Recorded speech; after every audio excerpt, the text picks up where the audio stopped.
Hello, everyone. It's time for another Disney Renaissance Mania. It's me, Captain Logan, and we've got a bit of a panel tonight.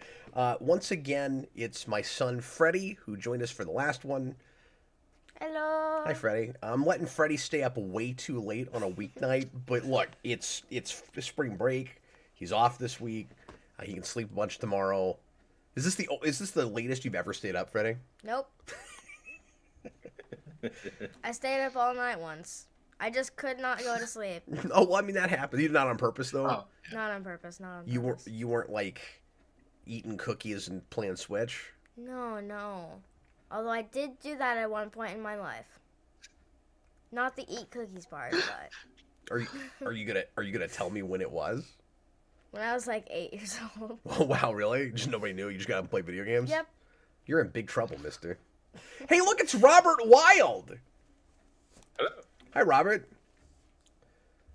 So, Hey, Robert, happy to be here. I need you to explain to everyone why you were so insistent on popping in for Aladdin, but you're besmirching the good news of the good word of Beauty and the Beast by not bothering with that one.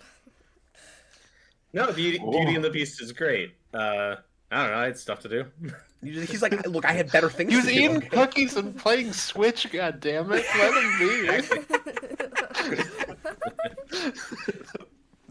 And king of, I did it too earlier, but king of swearing in front of 11-year-olds, it's Austin the Day Ghost. Austin, are you hello, ready for more? everybody. Are you ready for more 90s Disney?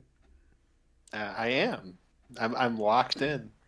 Aren't you stoked? So you said you maybe like this one a tad better than Beauty and the Beast even.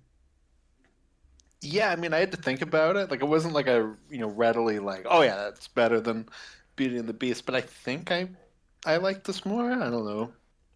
I mean, again, great variety of different types of stories that you know uh, like grab people differently. So like this is a little bit more in the adventure wheelhouse than the last thing we watched. So I could see it appealing more to you on that level, maybe. I'm just psychoanalyzing Austin again. I'm trying to get in his head. Yeah, exactly. I mean, I like adventure movies, so like that also helps. You know, you don't get anything Yeah, I like like the Robin Williams. you don't get anything like the flying carpet in Beauty and the Beast. Like that's much less of a uh like swashbuckling flying around adventure kind of thing. Yeah, yeah, for sure. You do get a cool big Well, fight on top of a castle. And this one is at the end. Gilbert Godfrey. That's true. That is true. Yeah, and this is much more of a comedic film than Beauty and the Beast Yes. is. Yes. Like it's got its dark moments, but it's Uh, more and this isn't even a criticism. It's more cartoonish Yeah. than Oh, anything we've had Robin so far. Williams. Yeah. Yeah, Robin Williams once described this film as a Warner Brothers cartoon and Disney drag, which is a great quote. That is a That is great a great quote. quote. I don't even Very know if I accurate. fully agree with that, but I love that. I can kind of see some of that. There's a little bit of Warner's-ish stuff, particularly with stuff he's doing, I guess. But the thing is, he's maybe at fault for it, you know, because so much of his performance is improvised that he might have said a bunch of stuff that made them go more that direction, at least in animating his character. Because they're animating Well, around his improv performance. I also think a lot of just the comedy with some of the animal characters, particularly Iago, is a lot more slapsticky, like a Warner Yeah. Brothers cartoon. So Okay. there is a bit of that in there. That's That fair. is true. Freddy, Yes. is this one that you know real well too? Have you seen this as much as Beauty and the Beast or more than that movie? Probably less. Have you ever seen this movie? I have seen it like twice. Oh, okay, so you don't know this one very well. I know it really well because Okay, other all right. times I have seen like bits and parts of it. Oh, okay. I'm just never around when they watch this movie. I feel like the girls watch it more than Beauty and the Beast, Yeah, probably so. but I'm never around to watch it. They watch a lot of Disney movies in the afternoon. They're at an age now where my 4-year-old twins, gonna be 5 in a couple months, which is nuts, by the way. But they're at an age now where they don't have to take a nap in the afternoon, but they have kind of rest time where they'll watch movies. And So Well, yeah, that's why I've never seen Mary Poppins. Is like my siblings have seen it a million times, but I was not around when they did. just weren't around. Yep. Deanna vs. Chuck Jones said this movie was the funniest film ever at the time it came out. That's high cool. praise. Yeah, I didn't know that. That's cool. Mm-hmm. All right, well, let's go ahead and get into it. Get to timestamp 0. However you want to watch it, Disney Plus obviously has all of these things. Some of us might have these on disc too. That's how Robert's watching it, and we'll see if we actually sync up with him or if we fall off at some point because we're watching it on Disney Plus. I think it'll work out, except Robert really wants us to do a sing-along commentary, and I don't know if it'll sync quite right if he's on disc and we're on Disney Plus that way. Like, But if we're all off by like a second or two, it'll harmonize into a really nice thing where it's like one person starts, then a second later, then the next person starts, second later, then the next person starts. Beautiful harmony. I Exactly. wish he had waited to say that for the first time before we started recording, because I wish you guys had seen my reaction to that. It is the dumbest thing he's ever said. I wanted to twist the knife in more. It's so good. I'm not gonna sit here and pretend like that's the first time I heard that, because I can't recreate my reaction to that. That's not how harmony has something to do with timing. I want to go into expletives now, but I won't. But only because we're on camera. If you guys just see me before, I was swearing up and down at Austin. No, I wasn't. I'm just kidding. Only because we're on camera, not because your child is present. No, as we've established, that's not gonna necessarily stop me. Okay. Anyway, I'm just kidding. I'm not gonna swear a lot. Why does Austin not know what music is? Just in general. Are you guys ready to watch Aladdin? It's time to watch Jason's favorite Disney movie without him. Yeah. Here we go. Here comes Aladdin. We're gonna watch this with Austin and Robert, the diamonds in the rough. Here we go. Everybody, please press play right now. Austin's really the diamond in the rough because he can't even read. He can't even do anything with music. Oh. Oh, I'm just getting roasted now. I feel like that would make him the rough, though. You know. Anyway. Yeah. Well, we're like your Disney villain henchman. Robert is Diamond, I'm Rough. Plus, GDX, Jason's got to get up early in the morning. It's just too late for him, and so he wanted to be here, and he ultimately opted to go to bed. So, Robert, what is your experience with this movie? You were insistent on coming in for this one. This one's my favorite Disney movie, like ever. So I'm very happy to be here on this one. I've got all the copies of the movie behind me, plus the Sega Genesis game, which is probably my favorite Sega Genesis game. I'm gonna try to Classic. play that on stream tomorrow, if I've got time. Here it is. Here's the re-release for Switch. You gonna do that with Cassandra? Possibly. So why is this your favorite, Robert? It's just kind of the ingredients of everything. I think Jafar's my favorite Disney villain. Jasmine's my favorite Disney princess, and of course, it's got my favorite Disney songs. Like overall, as a full soundtrack, I'd say this is my favorite Disney songs. And then as far as comedic sidekicks go, Robin Williams is the genie. Like, it's the best one by like a lot. Like impossible to top, even though they tried. After this movie, but yeah, it's all of those elements together that just make it a perfect mix for me. I've always really loved this one, and earlier, you guys did Beauty and the Beast, which is a great film, and I love it. I just don't have anything to say about it. So, movies like that, I felt like I didn't need to insist on being here. He had better things. I just didn't feel it. Yeah, that. His exact words to me were, "I have better things to do." No, I'm kidding. Austin, did you catch Alan Menken's credit in the songs by? It's fascinating because they've got him twice. Oh, I didn't notice that. I noticed like the first Ashman and Menken credit, but I didn't notice the second one. So it's Ashman and Menken, and then Menken on the bottom, and then Menken goes to the top on the right, and it's Menken and Rice. Oh, yeah, interesting. It's crazy. So we're establishing the more comedic tone up front. Yes. Oh, yeah. Well, and I'm also like obviously like a lot of this opening's probably like 90% unscripted. A lot of this here is just Robin Williams riffing and animating that, and that improv is going to be a lot of this movie When I from was a him. kid, I didn't realize that this was also Robin Williams. My mind was blown when I finally figured that out. And then I listened You to know, like, well, I'm an idiot. Obviously, that's who that is. well, and this is supposed to be the genie. You know about the original ending, right? I forgot about that until you brought. I haven't thought about this in a long time. Yeah, once you know, it's like, oh yeah, no, of course. Because besides the voice, like his outfit is also the genie's design. Yes. Well, and then that also explains why we're doing weird fourth wall breaking stuff with it. Like smashing into the camera like that makes no friggin' sense if it's not the genie.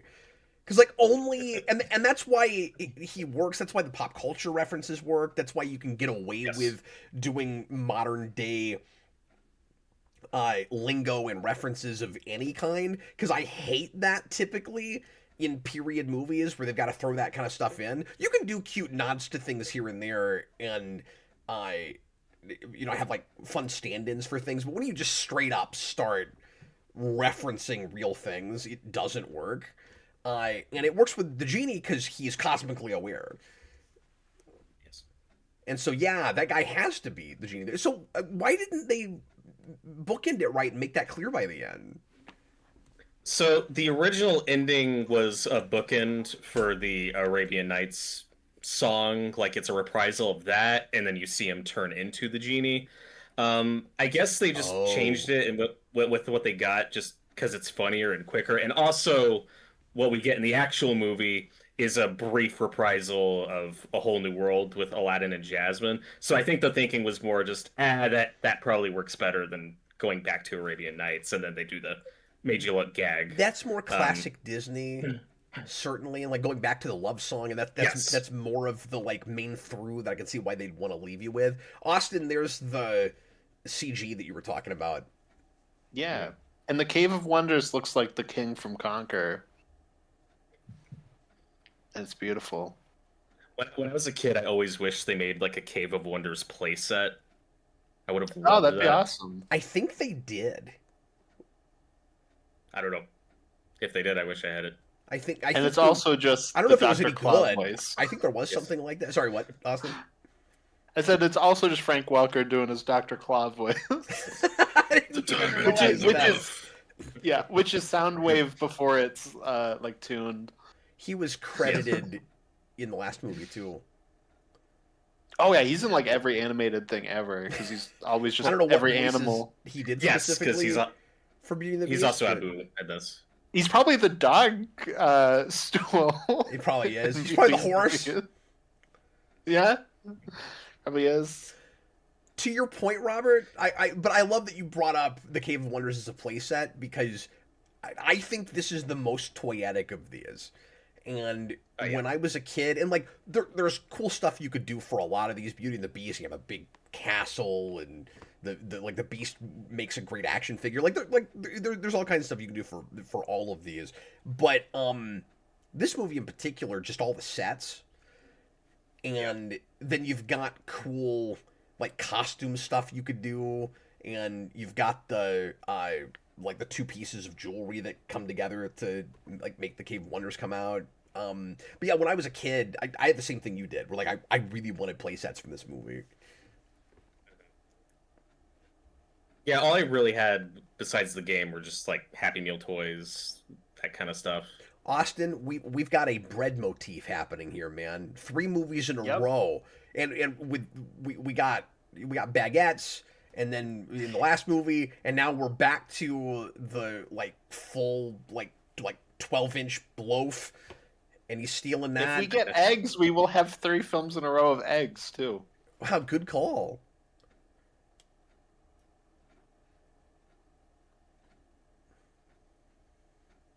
So I mentioned this briefly on the last stream, but I got to see a play version of this, and it was really cool because they built like a big building that he's slowly climbing up as they chase him, and there's a rope at the end, and he swings off it like around the audience. It was really cool. That's cool. I just wanted to bring up Jim Cummings here because we're gonna have him Yes. oddly in 2 movies in a row, which I did not realize until my wife brought it up to me today, that he comes in and saves Scar's song in The Lion King and sound matches half of it, which I had no idea. I didn't even know Jim Cummings could sing. And Yeah, and I know, like, I'll mention it when we do Lion King, but I know the exact moment where it switches, because it's like once you hear it, you can't unhear it. he But does he must do a he really does a good good job job. though, because I didn't know. That's Yeah, cool. it's like once you're listening for it and know that this is the moment, it's like, okay, yeah, no, I can hear Jim Cummings now. But he does a great job. This is probably the first thing I hear his voice in. I mean, I don't remember the first time I watched this movie. I was very little. It's just one that was always on, had on VHS, watched a lot. But Jim Cummings is one of those voice actors where I would hear him in later stuff and could never place it, where I'm like, oh, that voice is really familiar, but I don't know from what. He's It one of was a those long guys for me time growing before up. I had any idea like who he was and like what his name was. And he's one of the most prolific voice actors of all time. Like it's a really distinct voice. It's weird because it's one of those voices. I won't spend too much time talking about Jim Cummings. He's just this like royal guard guy for the scene, but maybe he shows up again later. I can't remember. But there's, he's got one of those weird voices where it's really distinct and memorable, and then there's occasionally a character that I won't place, and there's sort of like with that song in Lion King. Once you realize it's him, then you start hearing it. So, like, I didn't know he was Winnie the Pooh for the longest time. And now I can't unshear it. And now, like, the difference between his Winnie the Pooh and the original is unmistakable to me. But I didn't know it was him for the longest time. I don't remember this part. Well, that's your Back to the Future moment. Yep. Yeah. When his voice here is very similar to the voice that he's going to do, of course, in Hercules, when we get back to that. Who is he in Hercules? I don't remember. He's the centaur. Oh, okay. That's kind of his villainous Fox cartoon voice that he used for tons of cartoon shows. He uses it not once but twice in The Tick. He's multiple Santa and he's Barry Hubris. And here we see that Aladdin is so poor he can't even afford a full shirt. It's very important. He can't even afford a full shirt for his monkey. Jasmine is but then again, why does the monkey need a shirt? A full shirt. To be fair. Yeah, well, that's different, Austin. That's a fashion choice on the part of. Okay. You know, Most let's face of the Disney Renaissance princess. Well, I was gonna say, let's face it. Like probably centuries of sultans. Oh, okay. That have just decided that, like, that's what princesses are supposed to wear. My first cat was named Jasmine after this movie. Wow, I didn't know you were like obsessed with Aladdin. Well, okay, that was probably my older brother that named her, because I think my family got that cat before I was even born. But my older brother also, really loved this movie. I think they saw it in the theater like twice. Austin, once again, but then Robert's second cat was named Carpet, which didn't work as well.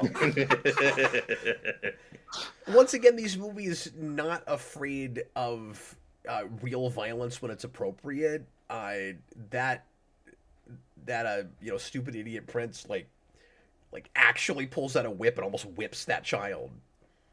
Mm-hmm. No, that is pretty cool. Have you guys ever seen the Prince and the Pauper movie that had been, in development for like 20 years, and this kind of ends up taking its spot and like kind of stealing its thunder, and that's like not properly finished. But I was just curious. I know about it, but I haven't seen it. Yeah, this obviously comes in and is like the mainstream, like mass appeal version, whereas that's very very different. Okay, I just wondered. Okay, great. I thought I should mention that. He can't afford a shirt, but he can afford a vest for his monkey. A Thief and the Cobbler. What did I say? Prince and the Pauper? That's what you said. Yep. Yeah. What am I doing? Yeah, close enough. Close enough. It rhymes. The main reason that guy can't marry Jasmine is because he's got heart underwear. Like, what are you doing? Yeah, no, of course. So it's interesting comparing the protagonists from each of these three Disney Renaissance, the early Disney Renaissance movies, Rescuers Down Under notwithstanding, I because I think this kind of intentional,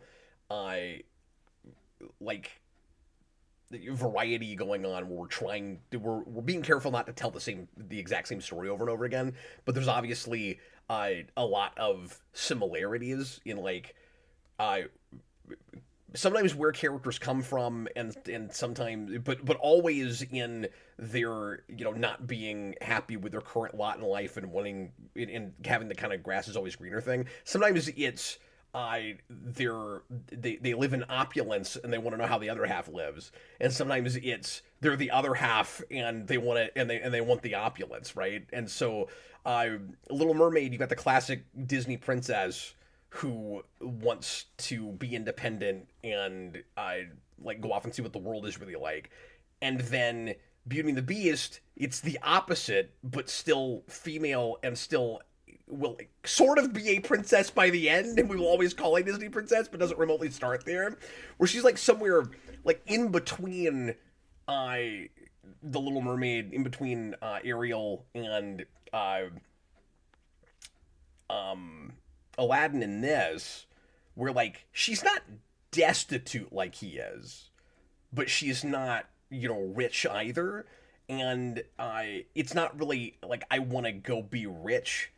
It's just I want to like I've got an imagination. I want to see what's out there, and I, even less than I want to see, even more than I want to see what's out there. I just wish people understood me. Like I'm too smart for this stupid town. And then this movie is exactly backwards from Little Mermaid, and so it's kind of interesting that we've now gotten to the flip of that movie.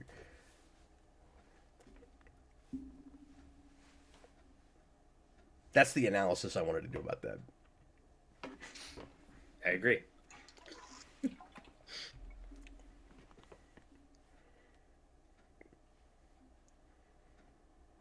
And again, like I said last stream, Jafar is comedic like Gaston is, but he is menacing like Ursula is. And Ursula's comedic in her way too, but he is a little more cartoonish even than that character, I would say. Mm-hmm. No, Jafar's got like a Rasputin thing going on too. Sure. Especially that mustache. This cool snake cane. No, it's a wonderful design. Yeah, like I said earlier, he's my favorite Disney villain, but Iago being his sidekick like is a big factor in that. It's those two as a pair are so good together. Well, they've got a chemistry. No, they have a great dynamic. Yeah, they've got a chemistry unlike any of the other villain henchmen. Like they've all got to some degree like some kind of cool chemistry, but they have this kind of like comedic banter that nobody else gets. Right. And thank God Iago doesn't explode like the eels in Little Mermaid. I was gonna say with Ursula, with Flotsam and Jetsam, they like they don't even talk. They're just the minions that she sends out. And then there's sort of a progression with that too, right? Because then the last like Beauty and the Beast, you've got LeFou, and he just kind of gets knocked around by his villain. They don't really get like fun banter together. It's like, oh, stop thinking, like leave me alone, don't talk, just do the thing I tell you to do. And then here they're closer to equals, like they bounce off of each other. Mm-hmm. Yeah, definitely. When I guess like a better version in a way of the villains in Rescuers Down Under, like that's got kind of like a comedic animal with like a scary bad guy. Yeah, that's true. I'm pretty sure that's also Jim Cummings. Yeah, I think so. The guy just now with the watermelon? Mm-hmm. Or is that a coconut? The way, okay, it looks like a watermelon, then they open it, and inside it's a coconut. I don't know what's going on. As Well, cocoa that's just how watermelons worked back then. Yeah. Oh, back then. I thought you were They going to say hadn't that's how invented the watermelons pink work in insides. Agrabah. He's like, you just don't understand this part of the world, Cap. You've never been to the Middle East. That's what watermelons are like in the Middle East. I did not know that.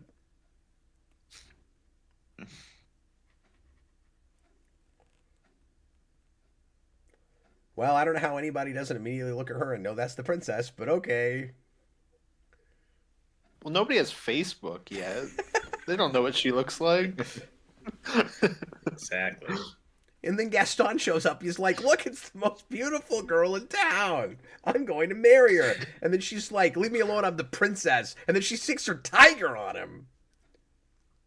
And he's like, playing hard to get, are we?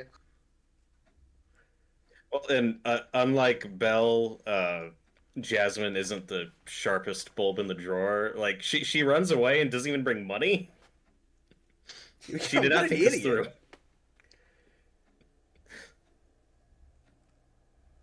Well, and Oh yeah, that Jim Cummings. he's back. It's Jim Cummings as the townspeople. As the town. So I was comparing Ariel to Aladdin because, you know, obviously they're like the actual protagonists of their respective movies. But Jasmine basically is Ariel. Yeah.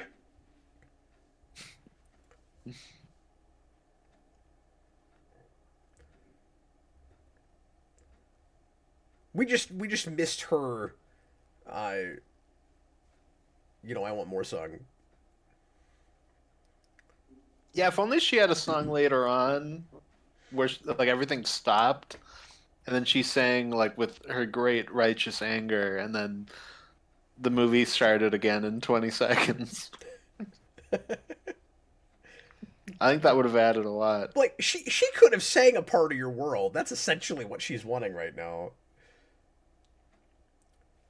But not for exactly the same reason as Ariel had, because we didn't really get much in Little Mermaid with her father is like trying to marry her off to like somebody she doesn't care about. Like that could have happened, and probably if she stuck around long enough it would have, because, you know, Triton's all like who's the lucky merman and all of that. But with this it's like explicitly I'm being forced to marry someone I don't care about. I want to get to make my own decisions. And so it's less naive than what Ariel has. So that's where they're not exactly the same character. They also feel different in age to me.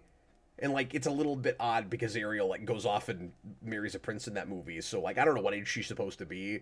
But, like, she seems like a, I don't know, high school girl to me. And Jasmine seems a little older than that.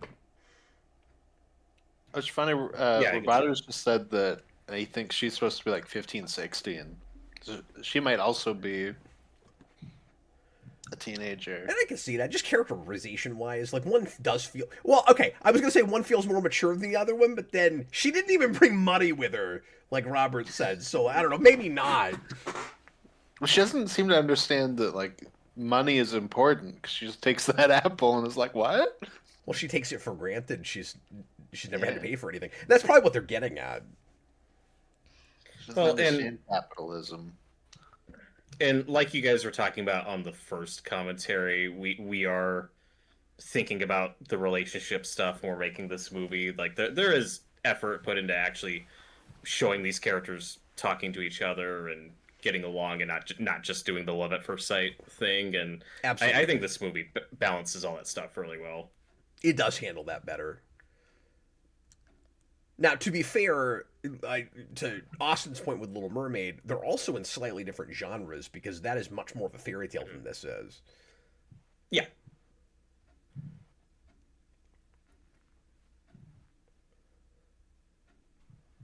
I mean, Aladdin is also going to have his stupid moment later where he's like, wait, I'm going to be Sultan? Oh, I didn't know that. Like, what did you think was going to happen? Like... No, that's my biggest criticism of this movie is he is played like a little too much like an airhead, and it does that typical almost Robert like CWTV thing of he's got to keep a secret from her much longer than he probably should realize he should, and he should be mature enough to uh you know trust her and tell her the truth earlier. And my wife finds that maddening. Like, that's the big thing she doesn't like about this, and I'm not as mad about it as she is, but I get where she's coming from. I like that the characters are flawed, and I think that the movie handles that lesson well at the end of the day. I think it would annoy me more if we did the like, oh, now they're depressed, now they're apart scene, and we don't do any of that. Like in another movie, you'd have the scene where she's like mad at him, and then they'd have to get back together, and we just don't do any of that. So that's why I think it's never bothered me. Because like what I'm particularly talking about is the big like when Jafar outs him in the third act and is like, look, he was a street rat the whole time. Jasmine's just kind of like, yeah, I figured. Like, yeah, that makes sense. Like, there's no like big falling out scene with them. It's like, oh, that's why I liked him. I guess that's true, but she is irritated with him throughout because he's clearly hiding something from her. Yeah. Well, she figures it out. Yeah. But then he keeps lying. And well, right, but that's what's irritating about it is he should be able to tell that she's caught on quicker, and he's kind of, in a way, I think he's throwing her under the bus.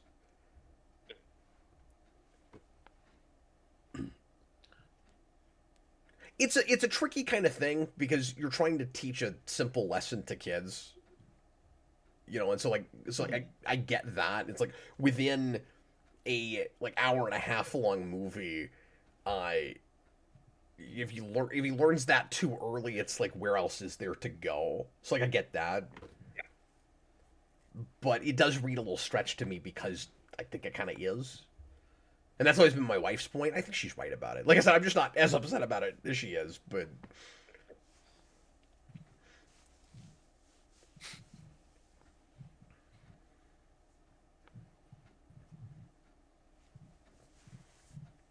I guess the problem is if you don't do that, what exactly is the story then? Where it's like if he tries the prince thing for 5 minutes and then she catches on, and then he can tell she's caught on, and then he goes, "Well, I guess I just have to be myself now." Then, like, I don't know that you have much of a movie after that. So I see that side of it. I like the tiger design. I think it's neat. Just your princess is so wealthy she gets her own gigantic tiger. That's so cool. And tigers are objectively the best animal.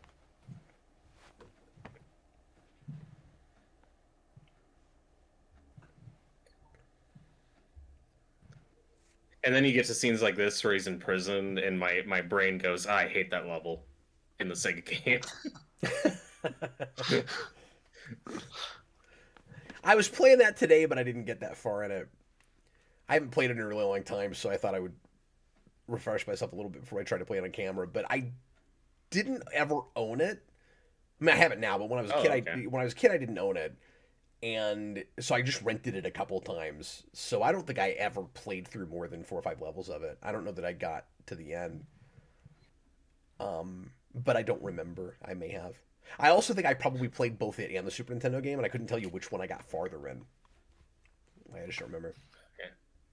Well, and the Genesis game does such a good job just lifting imagery constantly from this movie that like almost every scene I can just like see like, oh yeah, there's that part of the level, and there's like that thing they used as an enemy and as an obstacle. Yeah, no, it's neat. It's shockingly like, it's very creative. The strangest thing about it, going back to it today, was just why is the first level the Prince Ali song? And then we go to the actual music from the opening Aladdin going through Agrabah in the third level. I don't understand that. Pulled out of order? Yeah. No, I just wondered about that, but I mean, like, there's no lyrics in the game; it's just instrumental versions. No, I know, of but the songs. it's that song. But I think it's because the Prince Ali one is like a little slower. It's just kind of a better first level game, whereas the earlier song is much faster and it always played to me better as like the third level. So I think it's entirely just for that reason. It's more of a ramp up to like the more faster paced song than not doing that for the first That's level. But I that's don't know. probably the logic That's my they had. guess. I think that's really flawed logic because it's super distracting to me.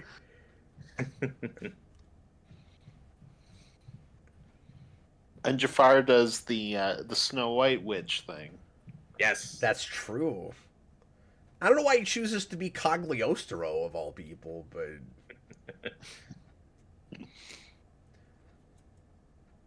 and this staircase kind of harkens back to uh, Fantasia.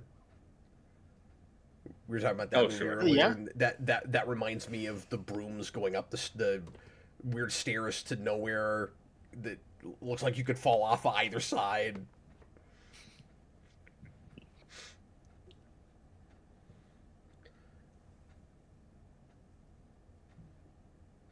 So you got this chest of riches. I don't know why somebody just put a ring pop on top of it, but Yeah. like that doesn't look like it's worth Delicious. anything. It's just a ring pop. Says you. Yeah. I love the way the like gags like this feels like a Warner Brothers cartoon. But I love the way the carpet's animated. That to me is such a perfect blend of 2D and 3D. Where my understanding is like the outline of the carpet and the tassels are hand drawn animated, and then it's the pattern on top of it that's CGI, and that blend I think is just perfect. I didn't even know that. That's an effect you probably couldn't get any other way. Mhm. Hmm. Yeah, because that pattern is so intricate. Like they talked about like how impossible or at least extremely difficult that would be to hand draw it frame by frame. Oh, I should have grabbed it. I totally forgot I had this. I have a floor rug that is the carpet from this movie. Oh, it's awesome. Oh, I cool. forgot about it. I bought that for my wife for her birthday a couple years ago. Ring pops up the true diamond in the rough. That's great. But yeah, it to our conversation from last movie, Austin. It's crazy how much these movies are talking to each other. Like I almost feel like we're reviewing sequels to things. I obviously not really, but you know, thematically and content wise, there's a lot of stuff that's connected and kind of talking to each other. We were talking a lot about Disney's kind of tradition of really expressive inanimate objects. And they do a bunch of them last movie, and then all the focus here is on just the one. It's like one of the most expressive characters in the movie. It doesn't even have a face or a voice or anything. Mhm.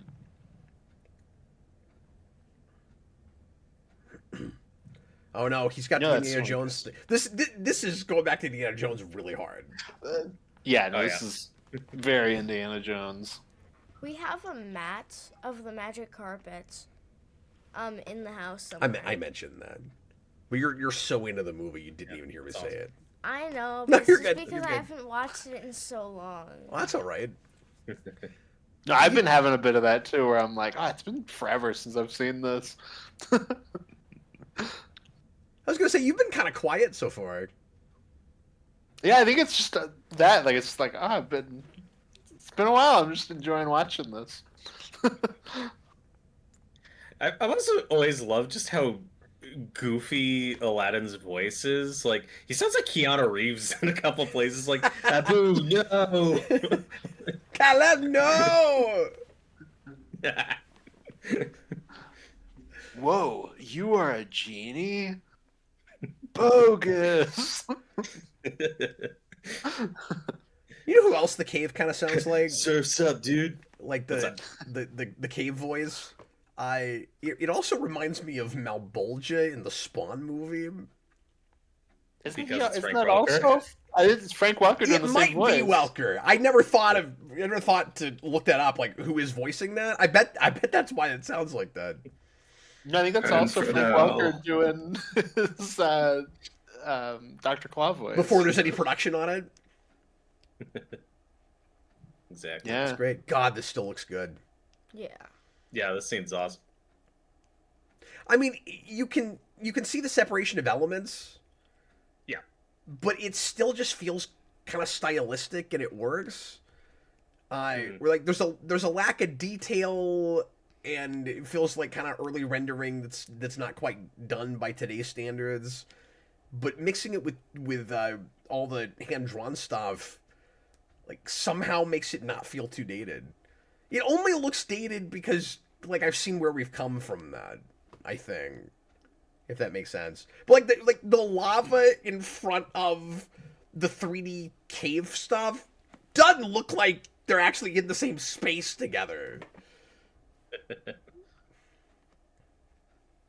Man who tube puts in a 20 peso super chat. Max Lord, you have to give me the lamp. Angel Castaneda says this should be a ride. Why hasn't Disney World just done a magic carpet through the cave ride? That's cool. That's a good idea. That'd be great. Yeah. That is surprising. You know the other reason Robert, that they should have left the original ending, or at least somehow bookended that and like come back to the genie as the guy from the beginning, because Jafar also disguises himself like that. Yeah, it's true. Well, I mean, disguises, that's just kind of a running motif throughout this movie. Well, yeah, that's true. Yep. But like the fact that the genie does it and all these other characters are doing it, it should have been left in. I'm trying to think of other ways you could have done it so you could still have that ending. Like, they could have gotten cutesy and let him do it through the credits, but these movies never did that kind of thing. Yeah, like you do hear Robin Williams' voice after the credits, but like it's at the very end, and it's just him saying goodbye, everybody. Yeah, and I forgot about that. And you're not gonna have a after credits at this point. I'm not gonna say they should have done that. Sorry, Robert. Sorry, Austin. What were you gonna say? No, I just had a question. Speaking of design stuff, who pierced the Cave of Wonders' ears and gave him an earring? That's what I want to know. I was going to bring that up toward the beginning. I don't know. He was just designed that way. Oh, he was just born that way? Yes. Okay, Great says they have one that's a carousel, but this should be a thrill ride. I'm trying to imagine that as a carousel. My God, there's lava! Dun, dun, dun, dun, dun. Like...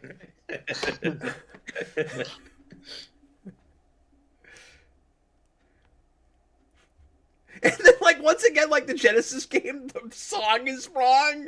So you're going around this carousel. It's like the carpet and stuff. Prince Ali, like this isn't even the correct music. It's not even the regular Prince Ali. It's the reprisal of Prince Ali from Jafar. It's really out of place. So there's a lot of hilarious nitpicking that can be done with Aladdin in these scenes where he should be constantly asking Genie what the hell he's doing and what he's talking about. And my kind of headcanon for how that works is that the Genie we reviewed something else recently that I had this with. I can't remember what it was, but I think the idea is maybe that like at the points where he's doing gags like this, he's like slightly mind controlling the character that he's dealing with to just go along with it. To make sure that they don't go insane. Yeah, because why? Well, that's the first thing. Because all of this is so impossible and supernatural, and would be to someone that's never seen a film or watched a television show would be so like mind blowing to the senses. Like you couldn't even process what you were seeing. Have a nervous breakdown. But you get you know what? This is schizophrenia personified. It was when we did the commentary a couple weeks ago on The Mask that I was making that point where like the like the mask in that movie sometimes people will periodically be out of character in order to make a gag work, and like that's probably just how the powers work. But with this, it's like the genie turns his kind of tail into a microphone and then puts it up to Aladdin's mouth. And not only does he not say, "What is that?" because he would never have seen a microphone before, but he puts his mouth up to it and speaks into it. He would have no idea to do that. Well, it's just instinctual. It's an evolutionary thing. On that same cruise ship where I saw this on stage, there was one dinner where they gave everybody this little piece of paper, and they were like, draw your own cartoon character. And then at the end of the evening, they played a montage of this, and it had like everybody's characters like dancing with the genie, and it was so cool. That's really inventive. That's cool. Yeah. I drew like a evil horror character, so it was like the only one that was out of place. They didn't include Austin's because it was too horrifying. Yeah, they were like, no. Well, that and it was just really badly drawn.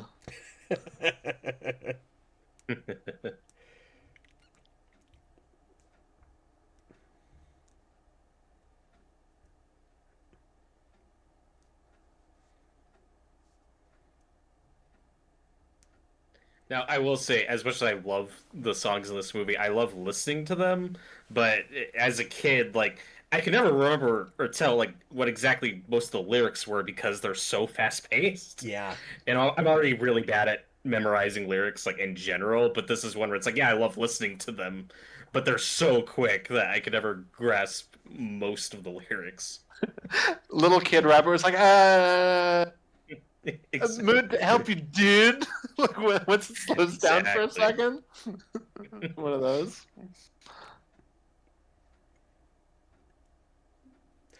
well, in Austin, the archetype for that song is back to your "Be Our Guest" and "Under the Sea," right?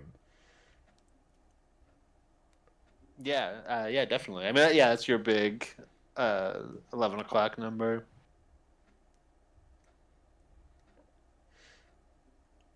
I liked the clear rules, and there's probably ways to get around some of them, but I appreciate that not only do we know what the limitations are, and that there are limitations, but that becomes like an actual, honest to God plot point.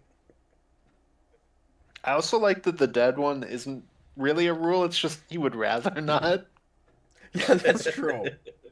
Like he can do that. Well, maybe it's something he really can't do, but he's just giving that as a reason because he doesn't want to have to explain it. Maybe, but he is like, I don't like doing it. It ain't pretty. I just don't want to do it.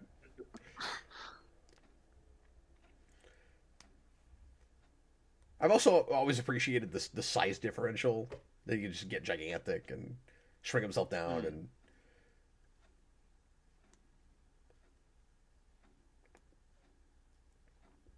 Some of that feels like it would be a nightmare for animators. Yep. Oh yeah.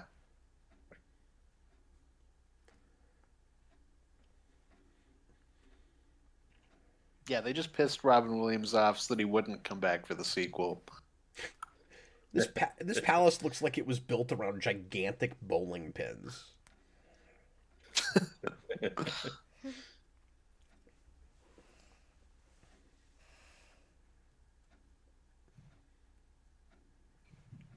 Literal mustache twirling villain. Like they gave him that long mustache so he could twirl it. He can twirl his beard even.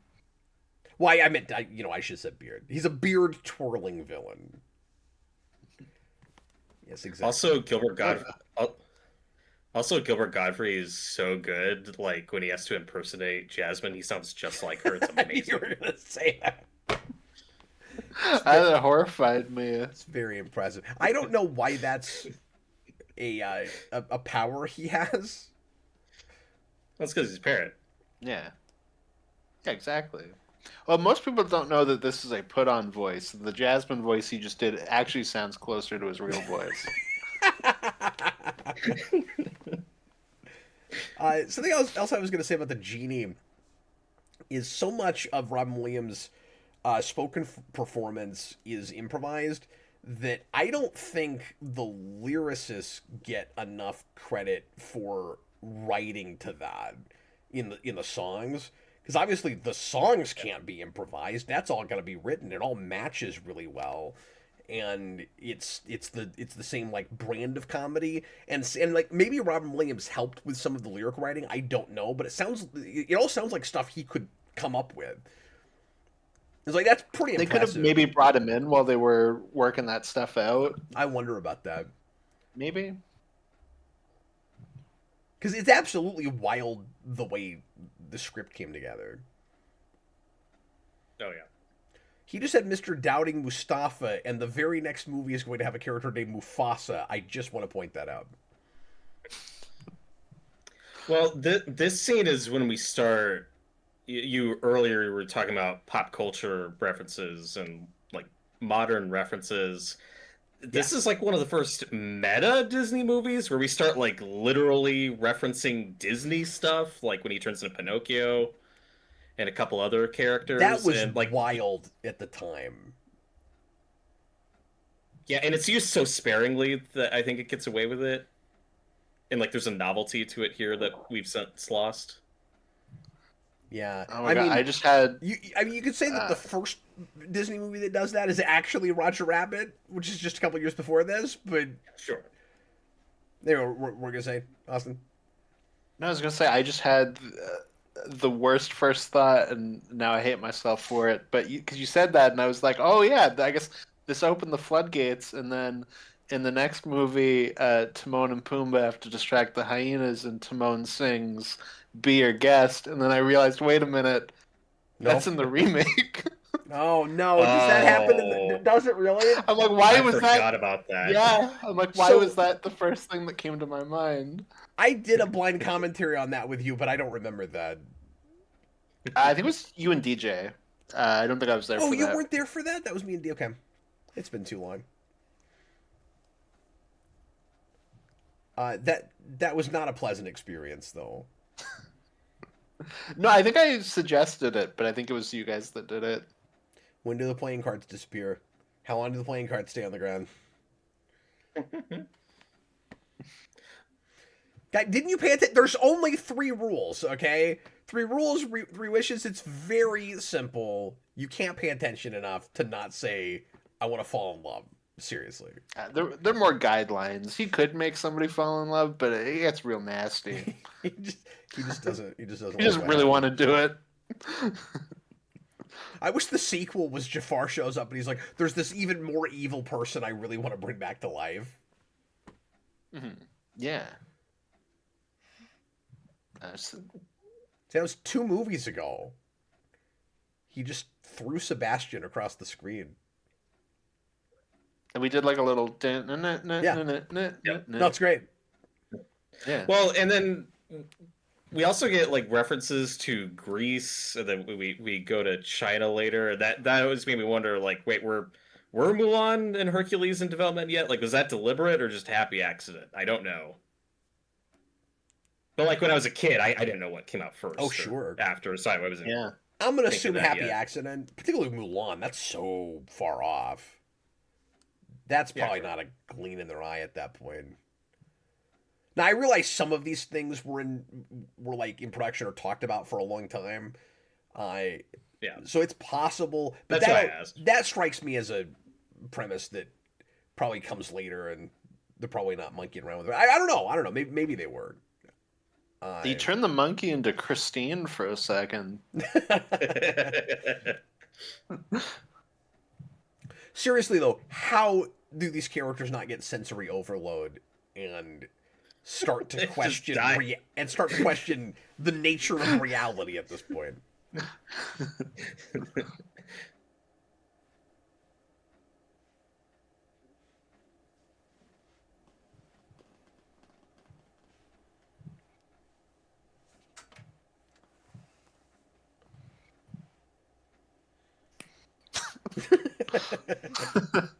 Iago, the worst parent imaginable.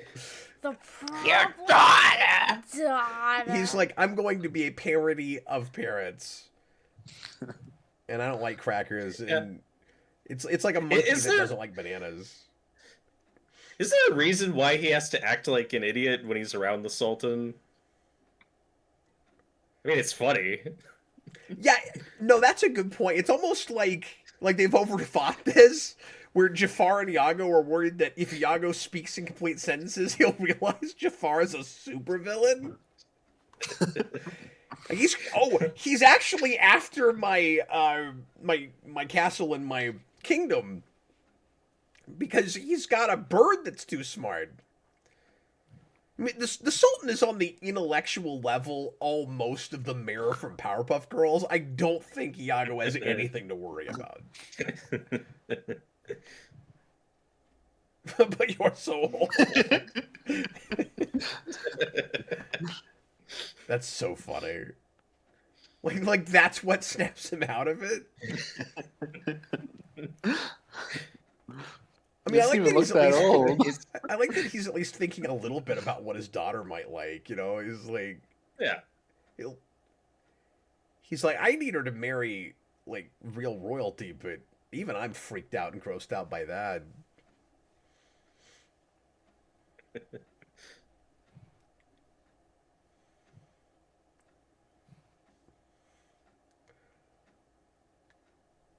So Genie flesh colored is just weird looking.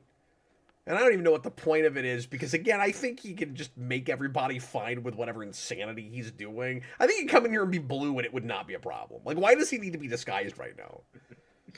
He's blue. One's blue. Well, there are two genies in this film, and one's blue. That is true.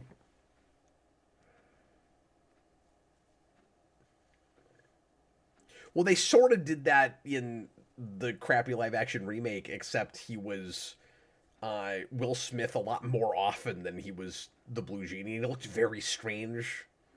Which was definitely a cost-saving thing. Yes. Yes, it was. And that also just straight up does the thing that we talked about with the opening, where it just is Will Smith. Oh, yeah. I saw And that I think once. it shows I that the forgot they genie did is like that. a family. I don't know. The movie's stupid. It is stupid. Oh, yeah, they gave him like a backstory? Well, it's afterwards, right? Like he's got like a family now that he's left. Yeah, well, doesn't he have a love interest? Oh, maybe They that's give what him it a is. Oh my backstory? god, they did I give forgot him a about that. love Okay. interest. No, I thought it was a flashback thing. I think you're right. That's stupid. Yeah. I still haven't seen that one yet, and even though like this is my favorite Disney Okay. animated movie. Sorry, go ahead. Well, I was just saying, even though this is my favorite Disney animated movie, I still don't think that remake could tick me off as much as the Mulan one does, because I hate that Oh, that's movie. definitely Like, worse given by all about my hate- 3 times, which shouldn't be possible. Now, I was partly angry just because I was stupid and naive and was actually kind of excited about that one. I thought there was potential Exactly. with Mulan. There was. And it was painful. That's what was frustrating about it. Oh, I don't want to talk about that. Yeah, I'm not angry about the Aladdin remake, but yeah, it's not good. No, I couldn't take it seriously. About half an hour in, I was laughing so hard. And then you get to the part where Jasmine like snaps her fingers and makes everyone freeze while she goes through a whole rapping song, and Pink Ranger from the 2017 Power Rangers movie is acting her ass off, and the movie's not warranted, and she's trying so hard to save it, and it's not working, and it's so like I felt bad for her, and she was great casting for that, by the way, but that was hilarious. The funniest thing in the remake is with Friend Like Me, because they have him rap it, of course, because Will Smith. But at the end of the movie, they do like what some of these have, where it's like a celebrity coming in to sing the song, but it's just Will Smith doing a different version of it. And there's a part where he's like, talking about the things you can do with your wishes, and he's like, "Oh, you can wish away your haters."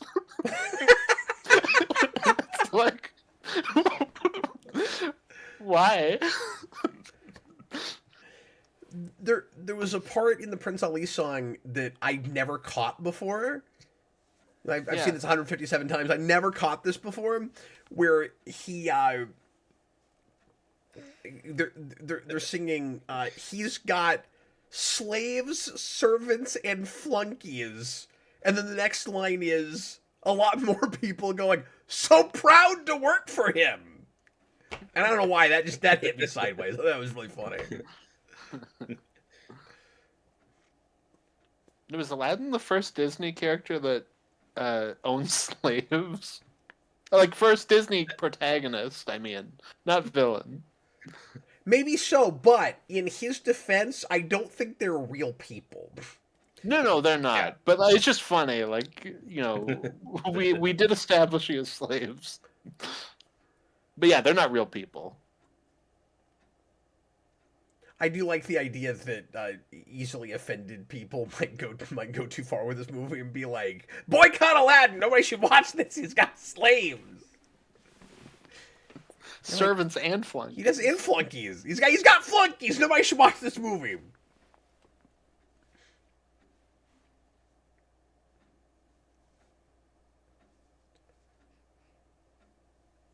Jafar's got the snake staff that's later on in the Stargate movie and the Stargate shows, and I'm just wondering if they ripped that off from Jafar.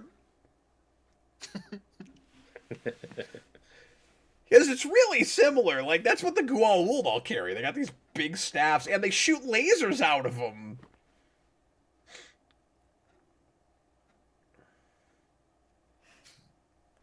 He's playing chess. He's doing a lot of celebrities in a row here. Just all of a sudden got Jack Nicholson. No, Genie Jack Nicholson is the scariest genie design.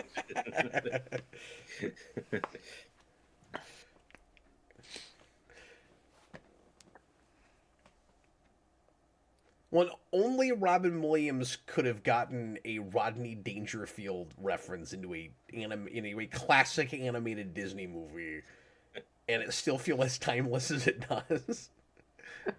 Was this before or after Rodney Dangerfield, the movie where he plays a talking dog? Matthew Bays, you heard it here first, folks. Captain Logan says slaves don't count as people. Yes, that's what I said. It's true. Robert, is that what you heard? Yeah, we'll couple it out later. Look, I'm taking some real risks broadcasting everything live, okay? I can't edit anything.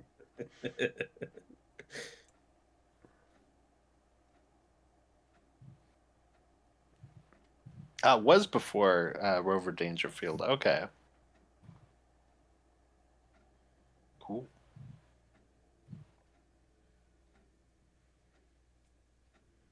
We also do kind of like a Lois Lane Clark Kent thing, but like we have her seeing through the disguise very quickly. Well, this is Read Your Mind. Yeah. Yeah. Like, you're not wrong. That's a good call, because he's gonna take her up into the sky flying. Well, that was what I had when I first watched Superman, because as you guys know, like I didn't see that till like 2020. But So you're like, that's I didn't know there was a. No, I didn't know that there was a song involved with that. Obviously, I know that they fly. So when that happens, I'm like, is this just a whole new world? Why didn't anybody ever tell me this? Yeah, it really is. Well, this would have been better if we got Margot Kidder for Jasmine's singing voice. Or just, yeah, Jasmine being like, can I read your mind?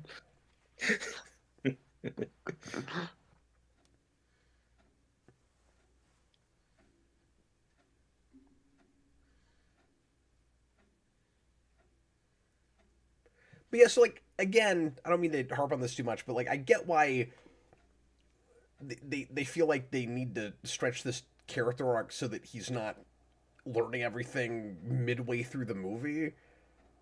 But it would, you could see him actually like listening to the genie there, and then like going ahead and trying to save this whole thing by dropping the charade right there. Like, he's kind of in more trouble because he's still going through with the disguise right now. Like, in that moment, she's just seeing him as like she says, all the other suitors that have tried to get her. Yeah. Yeah, it's not until she said, or he says the Aladdin thing from earlier. Yeah. Yeah, but I mean, it's not just naivete. Like, it's also just his personal insecurities he has to get over. Where he's afraid he's not good enough. Yeah. Well, Because that's a good earlier, point. well, and one line that I think is important in the first act that keeps him likable, at least early on, is when he's like, I think it's when he's in prison, but he says, "Oh, I wish I could have her, but she deserves a prince. She deserves something better." That's an important line to have. No, that's to a keep good him point. Likable. No, that's an excellent point. And kind of speaks. And that's before. And that's before he has a genie. That's before this option's even on the table.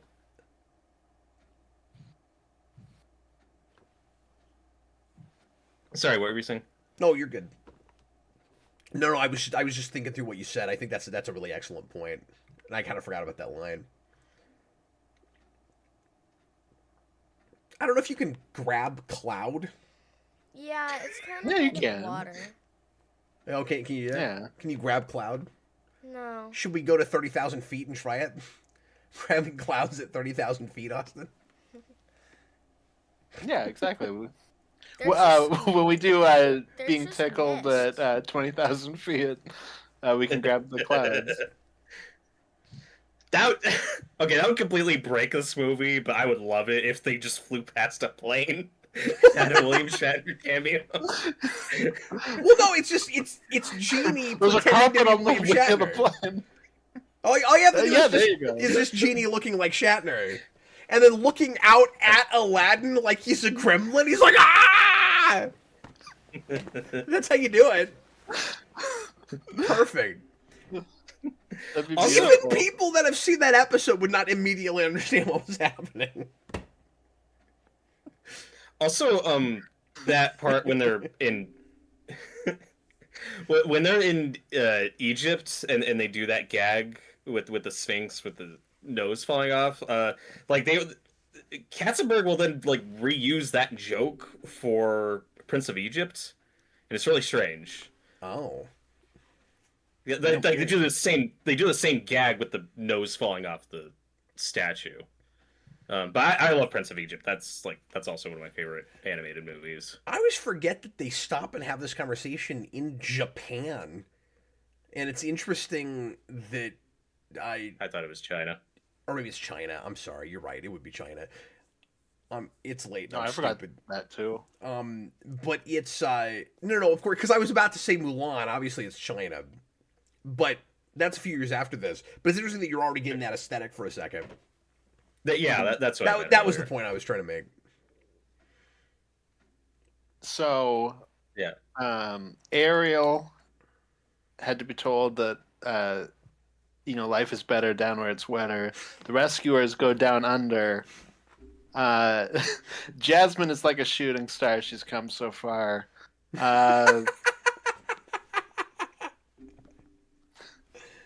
Don't matter who you are. Exactly. We did it. That's the YouTube short. Austin did it. He's looking at that. Cap doesn't know the difference between a mustache and a beard, and now Japan and China. I don't know why I said that. Obviously, it's China. God. It's fine. I mean, Why earlier can't I called why the can't I thief and the edit cobbler these things? the Pope and the Poplar or whatever. I'll admit that the mistake I just made is far more egregious than that. Oh, sure, But- sure. But Robert, I'm seeing Exactly. this in a bit of a different light after you reminded me of that line where he's like, "She deserves a prince," because Mhm. I always looked at this as he's kind of naively hoping that she's dumb enough to fall for this. And I think it's more he's like, I, kind of desperate for it to work. Which is like a little different. Yeah. We're like, because I said it feels like he's throwing her under the bus. Maybe I'm wrong about that. Maybe it's more just this is his one card that would give them both what they want. And if Mhm. she sees him as just the quote unquote street rat, then he doesn't feel like it's even right for her to marry him. Yeah. Now you could say, but he if the genie didn't have his rules, would have just wished for her to fall in love with him. But I don't know that he would have done that. Like when he says there's this No. girl, he doesn't actually come right out and say like I was joking when I said that earlier. He doesn't come right out and say like I want you to mind control her and make her fall in love with me. I don't think that's what he wants either. I think he likes her. We actually, like you said, saw scenes where they get to know each other and we buy that there's a chemistry and that they're interested in each other. And then he wants to be good enough for her. That's what he really wants. Yeah. And then it's that, kind of stereotypical, but handled well enough, be yourself message, where the whole point is that, well, he is, and you just have to get your mind out of classism.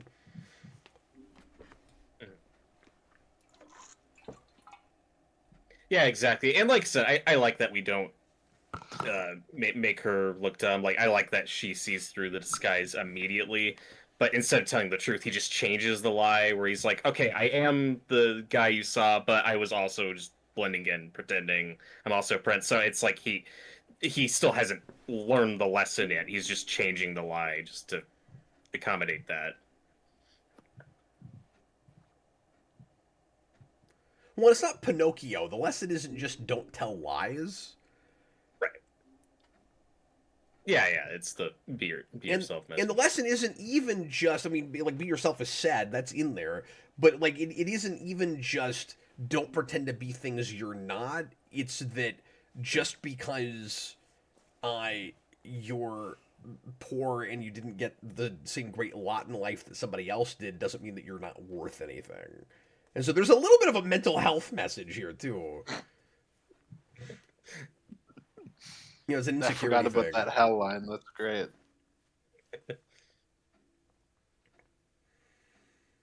Well, even Jafar, like we saw him with the literal disguise earlier when he's the old man with Aladdin, but like he's still like putting on a disguise with the Sultan, like he is like our villain is he's not like overtly evil like some of the other Disney villains are. So like that also makes him a little different. Yeah, that's a good point. He's more of a manipulator. Now, he's not a Scar level manipulator because he's got to use like a mind control device. Mhm. So he's hiding in plain sight, but he's doing it with sorcery. He's not a 5-dimensional chess kind of villain. He's not a Lex Luthor. Yeah. The Scar is a Lex Luthor. He's not that. Scar looks 7 steps ahead and like manipulates a whole plot.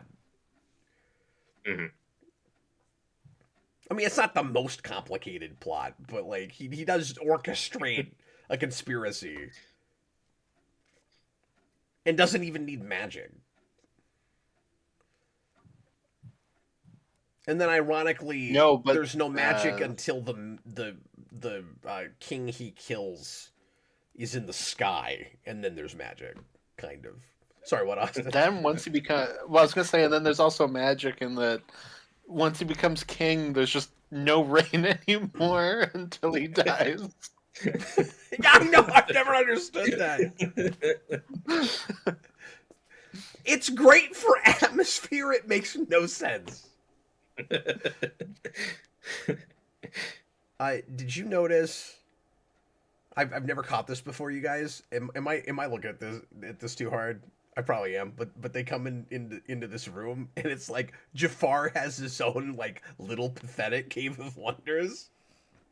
He's got the staircase in the middle. He's got like a few trinkets here and there. Well, they just that one room they make a level in the game where Iago's the boss fight. It's awesome. Wait, really? Yeah, yeah, that's like it's near the end of the game. Oh, the Genesis game? Does he become giant, or is he Yeah. just like a little parrot? No, he's like on the wheel thing and he's like shooting electricity at you. Oh, that's a clever way of doing that. What's really funny Oh about my god, that he has the script. is it is in like the third level, just unceremoniously. There's this moment where one of the enemies that darts across the screen just is Iago. And you're like, what is he even doing here in the scene? He just flies across. You have to dodge him. He's not the rest of the level. It's just that one place. So it's really funny. This is a boss fight.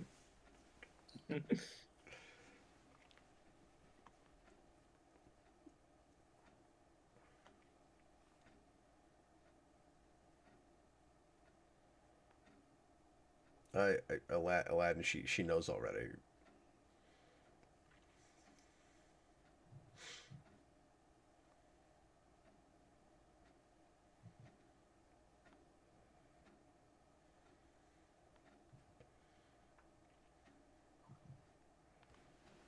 He smothers the genie.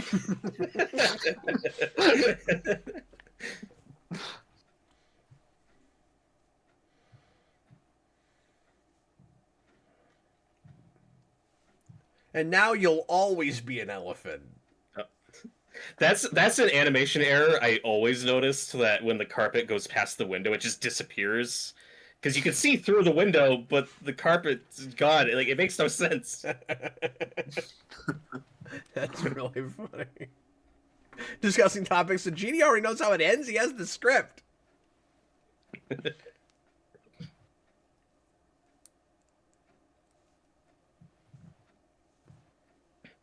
Robotos, look how long he'd been searching for the lamp.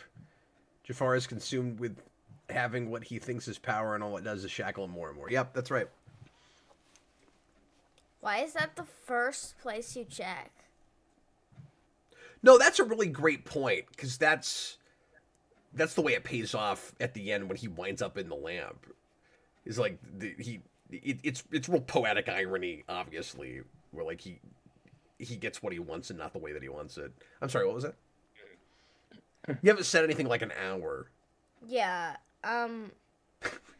why is under the pillow the first place that the bird checks? It's because he was spying on him, so he knew the lamp was there. Oh. But it was up the stairs, and you couldn't have seen that high. That's a good point. No, I think Freddy's question is absolutely sound. Again, you should write a book. You should work with Robert. He likes to write books about counting things. It's true. And it's really hard to find people to publish it, as it turns out. So really, this is how this works. If you haven't finished all the wishes for one master, and then if somebody else just picks up the lamp, you switch to them immediately. Why is there randomly a storm now? Because he's 'Cause he's evil. evil. Because he's evil. It's the That's reverse not like of Lion King, okay? Lion King, there's just a It's the storm reverse now. of Scar. Because bad things have happened. Sorry, what? It's the reverse of Scar. The bad guy's in charge now. Now it's just gonna rain forever. Now why is Genie big? Because he's are you scary. watching the movie? Yeah, but he Because he didn't- Jafar.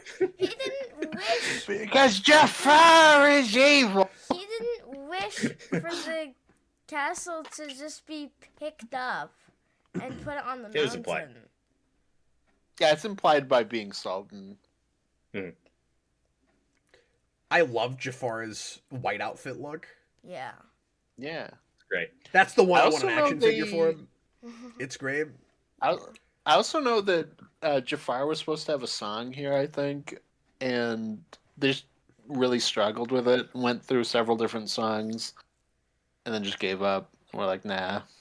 Yeah. So yeah, they just do like a brief Prince Ali reprisal. They That do would the be- reprisal, and that's it. Yeah. Well, I wonder if any of the ideas that they like were kicking around for that song wound up in the song he's got in the direct-to-video sequel, because he then gets his big evil genie song in Oh, that, true, if yeah. memory serves. Yeah, Yeah, I not think you're sure. right. But like as the Yeah. genie, because he's an evil genie through most of that movie. Yeah, because that's like the one thing this movie doesn't have is a great villain song. So it doesn't check Yeah. that box. But as far as all the other songs go, like I said, they're my favorites. So Well, in the direct-to-video It's never bothered sequel, me. I mean, I know there's two of them, but Return of Jafar does some of the songs that you might have expected, or like gives character songs you might have expected would have gotten songs in this, and then they're kind of bad. And so you go, well, I mean, yeah, it's probably different people. It's obviously different people writing them. So you wonder, like, would it have been that hard to give those character songs, or is it just we had kind of inferior talent on them? But like Iago gets a really rough song.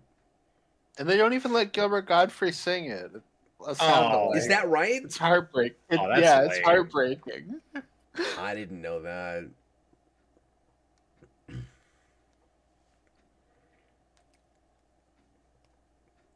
I love how And over the top Return of that look gets. It's so maniacal. It's ridiculous. Well, and Return of Jafar is also basically like just a pilot for the show. Yeah. And then the third movie is the finale. That becomes the formula for a lot of these. Like Lilo and Stitch does that too. Is that right? Well, that I didn't realize until the other night when we were talking about it. Somebody said in the chat that one has 4 movies. Yeah, that one has more, but it does the same thing where like one of the movies was a pilot for the show, and then the last Yeah. movie was the finale. But yeah, I but was then there's surprised another 'cause, like, movie in there. We all like a bunch of these have trilogies, but that one got even more. Yep.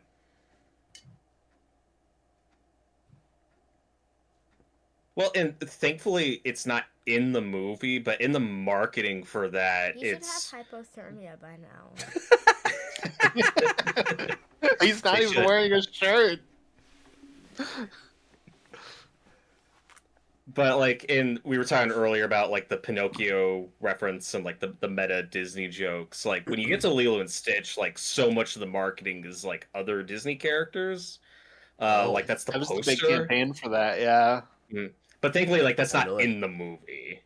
Do you guys do you remember the Jasmine thing with that? Oh, I don't remember. So they did like a bunch of like he comes in and all the Disney characters hate Stitch, but he comes into the Magic Carpet Ride Whole New World scene, and Jasmine leaves with Stitch.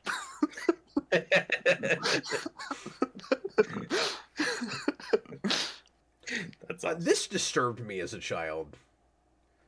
Oh yeah. Like the Sultan tied up as a marionette, and then Jasmine is just straight up slave Leia. I was gonna say, yeah, it's just Yes. Slave Leia now. Did Uh, Jafar waste a whole wish to get his snake cane back? I feel think like so. he's like tacking wishes onto wishes somehow. Well, he's wishing for more wishes. I don't know. Well, he can't do that. I don't know how he's managing some of what he's doing, and also we conveniently. Well, maybe I'm wrong. I was gonna say we conveniently don't hear exactly the way he's wishing, but I think we do get his wishes, right? Like, the genie. Sorry, we're talking over it. And I can't remember, but the genie, in places with Aladdin, can kind of interpret his wish in a certain way. I feel like even besides the give me the powers of a genie wish at the end, where he interprets it as okay, we make him a genie, and then now he's gonna be locked in the lamp. There's probably ways for him to interpret Jafar's wishes in such a way where they wouldn't help him as much. Yeah, definitely. Yeah. He becomes the Sultan, but now he's small. Yeah, like I don't know why he's got to get everything he's got. I mean, oh, you know what though? You know what I'm not thinking about? He makes him a more powerful sorcerer, doesn't he? And so he gets more power himself that he can then create some of this stuff with. Yes. I forgot about that. Yeah, because here when he wishes for Jasmine to love him, I think that is supposed to be his last wish, but it doesn't work, so it doesn't count. And then the actual last wish is him becoming a genie himself. Yeah, I don't know why the genie can't just say, "Oh well, you wished a thing that you know, you can't have, so you just wasted it."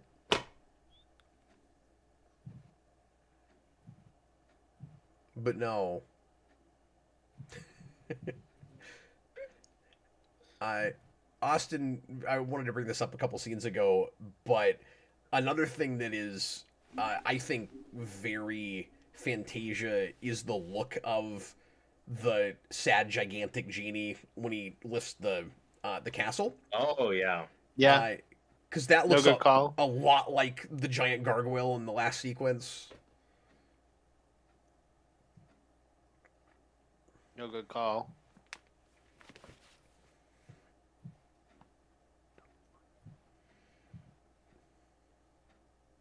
Abu's dead. The carpet's Carpet's dead. dead. Oh no, he's killing all my friends! It'd be funny if they just never came back. It's the last you see of them.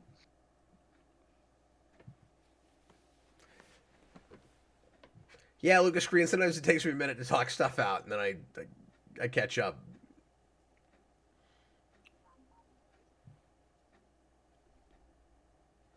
Ooh, giant cobra. Yeah, it is smart that he wishes to be a powerful sorcerer, otherwise you couldn't do all this, like, grand magic stuff at the end of this. Because you just Yeah, wouldn't you want to enough... have your Maleficent moment? Yeah, he wouldn't have enough wishes to do all this cool stuff. And, like, it's not just Maleficent-esque, like, it looks a lot like that. Just the way it's animated. But it's cool that like that part of the snake, like the frills or whatever, is built into his regular design. That's true. Yeah. He's got that kind of hood thing. Well, it's foreshadowed nicely. He's got the snake motif through the whole thing, and then he gets turned into a giant snake. And that's also One thing real this classic Disney, because we've got snake characters in some of these other movies. You know, going back to Jungle Book Yeah. and stuff. Yeah, one thing this movie did get flack for was doing the damsel in distress stuff with Jasmine at the end. At one point, when they were plotting Yeah. this climax, the idea, like when she's stuck in the hourglass, is she was supposed to get out herself. Like she breaks it open, and like they really wanted to do that. It just messed with the pacing of the scene Sure. and screwed with the tension. So it was like it was just easier to just have him run over and smash it when he has the open. Like it was just for the flow of the scene. And I think it's fine. Like, Yeah. That's where she could have had her song where time stops. 'Cause she's in an hourglass. The time Exactly. stops, and the glass breaks, and she comes out, and then it just cuts back to her in the hourglass. That's fantastic.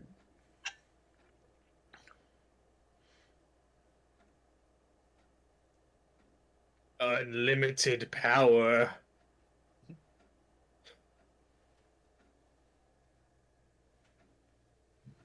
We just turned him into a cosmic Marvel villain.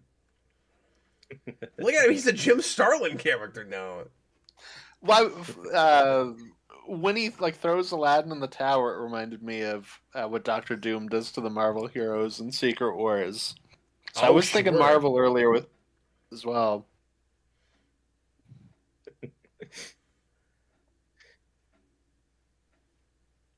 I'm ready for the genie. Ah!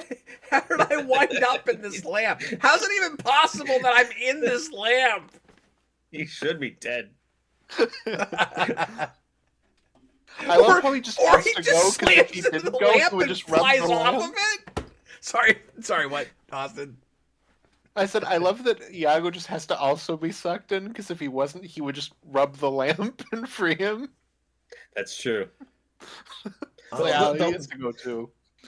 The lamp understands that Jafar and Iago are a package deal. Like together, they're just Yeah. one entity. Well, that's why I don't Exactly. like it in the, They're like Bane and in Poison the movies in the Ivy. show that he goes good. Like, I get it. You want Gilbert Gottfried to get to, be in more of this, and I can maybe buy that happening, but he's more fun bad. I don't know. Yeah, that's fair. Danaverse says that you're wrong. Austin and Godfrey does sing that song, Oh, I thought it was sound-alike for the and then sequel. it's one of the main criticisms that people have of the film. I thought it was him. I was surprised when you said that. Oh, But well then they're wrong. Yeah, I don't know why I thought it was. I must be thinking of something else that he did.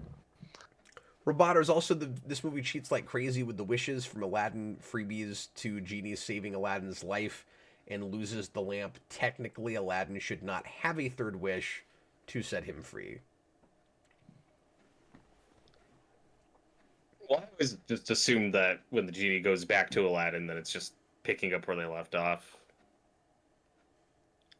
Yeah, but I think he's just saying because he gets freebies that it doesn't make sense that he's got as many wishes as it does.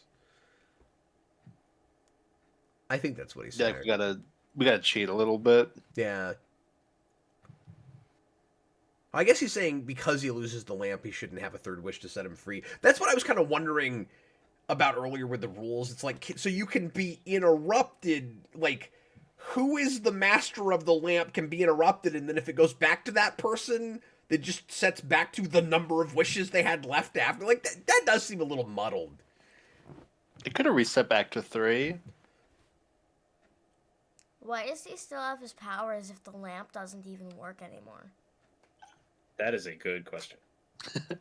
Isn't the lamp what gives him his Because- powers? Yeah, why isn't he Will Smith now? What you're missing, Freddie, is his species is genie. Oh. And then if a member of the species genie finds a lamp, they're enslaved to it. What? Do you see? It's That like makes no sense. when Dobby gets a sock. Like, he doesn't become a person after that. He's still a house elf. I'm just The genie has been imagining given a genie. sock. I'm just imagining a Dobby genie coming out of a sock. Well, I was gonna say it would be You better rub for the the genie sock. because You wash Dobby the has sock. one sock. He's got 2 feet. The genie is the one tail. He can just wear his sock on his tail. So I love the Goofy hat because he's basically saying, I just got free from my lamp. I'm going to Disney World. Like, he doesn't actually say it. Yeah, he has a goofy I may be hat. free from the lamp, but I'm not free from the House of Mouse. Flies away. I'm still a slave to Disney. And then he does the Disney fireworks. Like, these are like the fireworks at Disneyland. This, in its way, was the most Disney of the animated Disney movies. Up to this date, I guess. And then he's the moon. Look, he's going to be the moon. Yeah. That's horrifying. Made you look. He's got such cosmic awareness. It's so fourth wall breaking. I guess I never really thought about this before, Robert, that he, like, flat out... That's also kind of Warner Brothers cartoon. That he flat out comes on the, like, the animation page. Mhm. Like, I didn't catch there's a cell number. Yeah. On the side of that page when he pops it. I never noticed that. And it's basically the that's all, folks. Sure.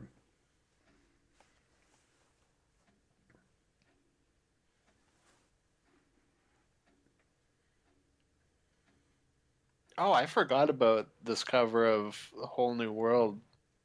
Well, like you said, we're in that era now. We're in the pop song in credits Well, there's gotta be era. that. I don't know who this is. Yep. I don't know. I don't think guards is This is spelled Stitch. guards. Oh, I missed it. Like, clean up, like, up, has a U.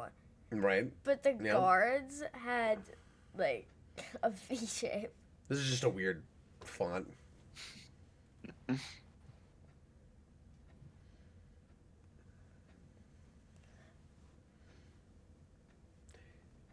Yeah, these covers, Austin, are the most dated things about these movies. Like, it doesn't That's my feel favorite part of it Mulan. doesn't feel too because insanely the Mulan, 90s until it does. the Mulan one has a duet between a like 90s boy band and Stevie Wonder.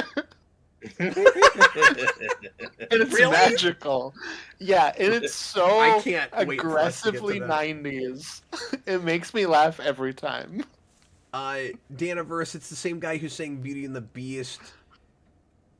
Piebo Bryson paired with an artist named Regina Bell. I don't know who either of those people are. Yeah. Lucas Green, good stream, Cap. Thanks. I think he might have been the same person making fun of me for confusing China for Japan.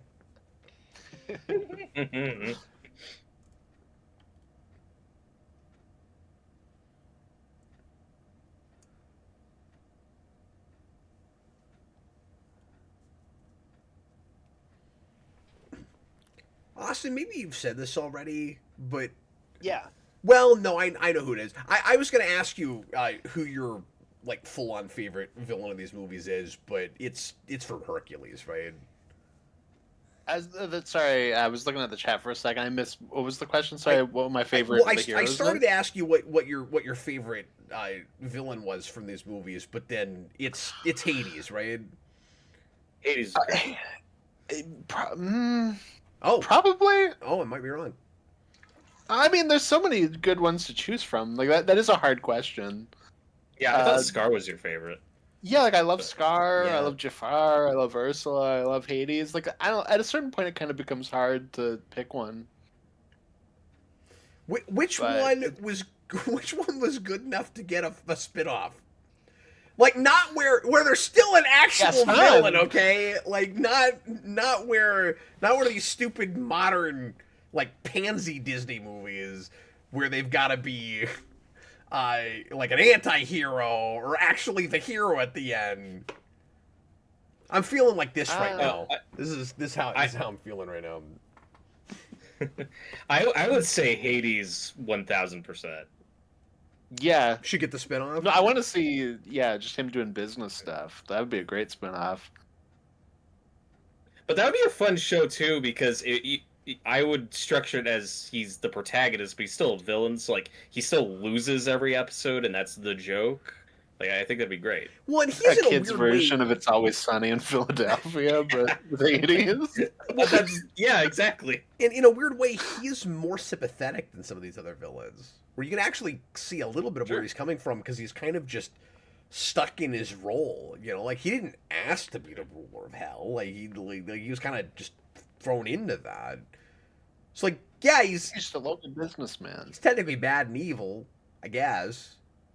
But like some of these other characters are just that way for no good reason that were shown, that were told. Like, does Ursula have to be a sea witch? I don't know. Well, and by the sequel, we learn that her sister, the other evil sea witch, is even crazier. Oh, That good. is true. Because Sebastian's like, "Oh no, it's Ursula's crazy sister." You realize the more you bring up those sequels, the more of the likelihood is I'm gonna make you watch them with me, right? No. There's like 30 of them. You know this is coming. Look, we can be selective, okay? We'll pick 10. We probably won't do double features like these because then we'll rip our heads off on stream. But Well, you've never done this for a Mania, but I told Yeah. Austin the other day you should do a wheel for Disney sequels. Make it a wheel spin. well, that's a good idea. Watch us get all the ones no one will care about. See, the problem with wheel spins for these is you'll have people like they'll be like, "Why do you watch the obvious one?" Ones like, imagine we don't get Return of Jafar, and people are like, "What are you doing? Right. Like you're insane." We got Pocahontas too. Yeah, Electric Boogaloo. It's true. So- That would make my sister happy. She mentions that movie a lot and how much she hates it. I think there are categories weird. for manias where I wheel think I like spin. Pocahontas 2 more. The first one. I think there are categories where a wheel spin for a mania would make sense when it's like real open ended, like Spooky Mania or something. Not that we're gonna do that with that because Austin and I, are picking every year. But something like that where there's few enough of them, but you don't want to do all of them. I feel like you'd want to pick the ones people would most care to see, or at least most care to see us watch. Like Cinderella 3, A Tale in Time, or whatever it's called. I just know that's the time travel one. That's the good one. How is that a movie? How does that exist? So That's the good one. Freddie, you're pretty quiet. I am. You're just really sucked in watching the movie. Was that fun? Yeah. It was. You seemed really frustrated though about some of the logical fallacies. You know, like he should have gotten hypothermia. I never thought about that before. You're really making me think, Freddie. Yeah. So what was your favorite song in that movie? A Whole New World. Oh, really? Yeah. Cool. You're really tired now, aren't you? I am. Was this a mistake? No, did you have fun? I did. I'm glad, man. I hope you didn't feel like you weren't able to get in and talk. You look like you were just kind of watching. Yeah, sometimes when there's movies on, I kind of just get sucked into the movie. Oh yeah, commentaries, if you've not done a lot of them, can be kind of a weird art of itself. Mm. You know, like how do you compartmentalize it? And I've gotten to the point where I'm like, you know, pretty good at coming up with stuff to say while I'm watching a thing, but not good enough at knowing what's happening. Yeah. You know?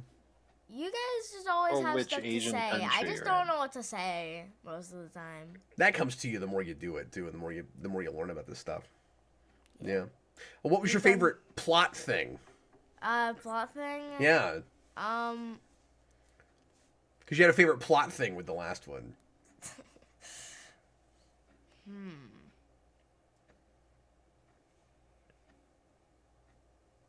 You were watching the movie, right? Yeah. Yeah. There are lots of good ones. Yeah. Well, anyway. Well, maybe you'll think of something before we're done. Robert, thanks for being here, man. Oh, thank you for having me. I had a great time. Robert, I forget which other ones you were planning on coming in for. Hunchback for sure. I think that's Friday.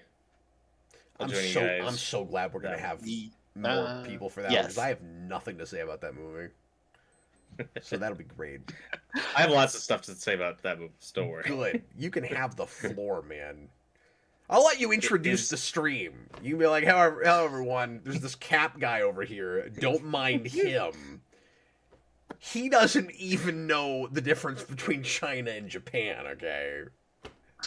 Are you saying you want Robert to be Quasimodo and us his gargoyles for that commentary? Yes. Yes. I wasn't going to put it quite so eloquently, but yes. What was your favorite Yes, my plot dream. thing in Aladdin? My favorite plot thing, probably in the Cave of Wonders. Yeah, the Indiana Jones part? Yeah. Yeah, it's pretty good. The part where the cave sounds suspiciously like Malbolgia from Spawn.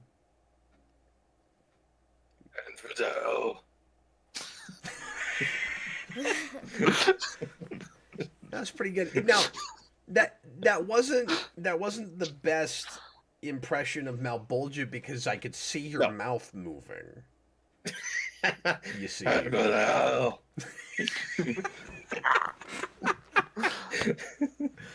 Okay, great. Hunchback is good. I don't think it's bad. I just haven't seen it in a really long time, and it's not one that grabbed me when I was a kid. But I had to watch it a weird number of times. And it's funny because like I've seen it several times because, like I said, my mom and my stepdad were really into that movie and put it on a lot. Like I don't remember much from it. It's just like it really didn't stick with me. Because that's Friday. I'm looking forward to that way more than Pocahontas. Yeah, that's gonna be the antithesis to tonight, where we have two like powerhouses, and then we get to Friday, and we're like, no, this is the jumping off the cliff part. Not for Robert though. Oh no, I think I like Pocahontas 2 more than the first one. There's a cool sword fight in the opening. I don't know. It bothers me that you've seen that. It does. But I mean, I haven't even seen half of them. Like, there's so many. But Hunchback is one for me. Like, I think it is very flawed, and I think it's interesting. I mentioned Yeah. earlier that, like, outside of Disney, like, my favorite animated film is Prince of Egypt, and I think that's interesting to compare with Hunchback, just because Hunchback, I think, falls into some pitfalls that Prince of Egypt doesn't, because they're both like telling like these very epic, more mature stories, but Prince of Egypt is able to restrain itself from like pop culture references and stuff that's too kiddie, and that's the stuff that doesn't mix great in Hunchback.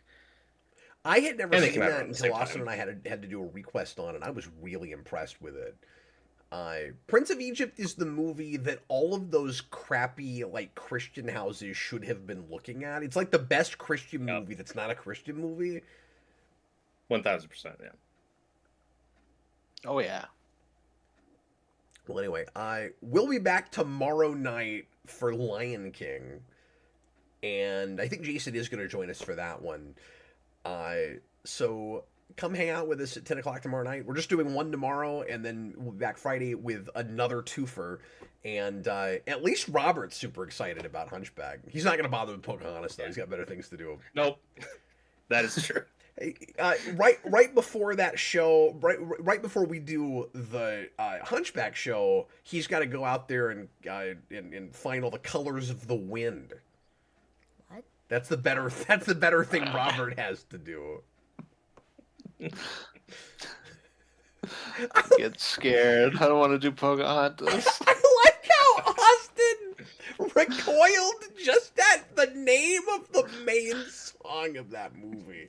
He's like, "Colors of the Wind." It's like Mufasa. Ugh! Because I can picture it in my head, and I'm like, I don't want to watch Pocahontas. It's so good. It's the only part I remember. Anyway, I like that song, but I the do rest too. of the movie, and then you got Austin over here going, "Colors of the." Ugh! Just got a talking raccoon. I'm so gonna send you a T-shirt that says "Colors of the Wind." I'm gonna make you wear it on stream. Okay, Freddy's got to get to bed. He's like angry tired now. You can see him. Like I just heard him sigh. He was like, "Dad, it's 2 a.m. I'm not even playing Switch and eating cookies." Stop talking about Pocahontas. I don't even know what You do I this don't every know. day. I don't even know what a Pocahontas is. They don't teach that in school anymore. He doesn't- Dad, every day with the What Pocahontas. am I talking about? You gotta stop. We homeschool. That's my fault. Anyway, thanks a lot for watching, everybody. I've lost my mind, and I'll see you tomorrow. I was Captain Logan. This was my son Freddy. Hello. Because I'm a negligent parent and I let him stay up too late. And we've got. You want to go play some Switch and eat some cookies? No. Okay. And then we've got. Then we had Austin the Day Ghost. Good night, everybody. And Robert, Colors of the Wind Wild. See? Yeah, he did it again. All right, bye. Bye, everybody. Have a good night. Bye bye.